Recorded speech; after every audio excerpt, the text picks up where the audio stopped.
Alright, what's up, ladies and gentlemen? It's FF Dev here. I know I haven't posted in a little while, but I've been busy doing some things. I wanted to show you guys that I have worked on a little system. This is going to be a little bit different.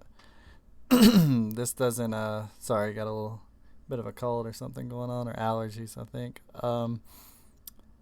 But this can correlate to the game engine series. I started testing around with the particle engine and our particle system, not particle engine.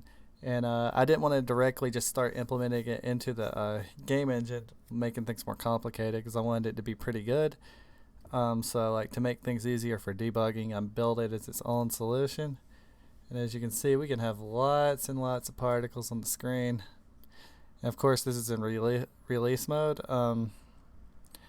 So it's we got of course got I got right now I got it where particles will decay by themselves over time. Just something I added in. But all the particles are different colors, different sizes, um, different speeds as well. So right now, because I'm recording my screen, it probably looks a little bit laggy because I have to do software recording, unless I was to hook up my streaming PC, but that's another story.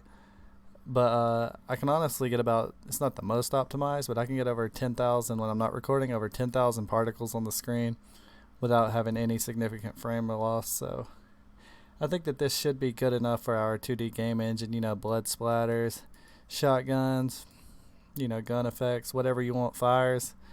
This is just like a simple little project just to show you guys. And also one more other thing.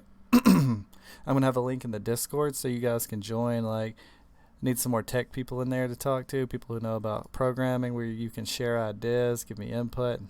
And sometimes I need help. I spend a lot of time looking stuff up. Stuff can be quite difficult. So if you guys are interested in that, the link to the Discord is going to be in the description, and I'll try to have some more updates for the game engine for you guys soon. Thank you guys for watching. I'll talk to you later.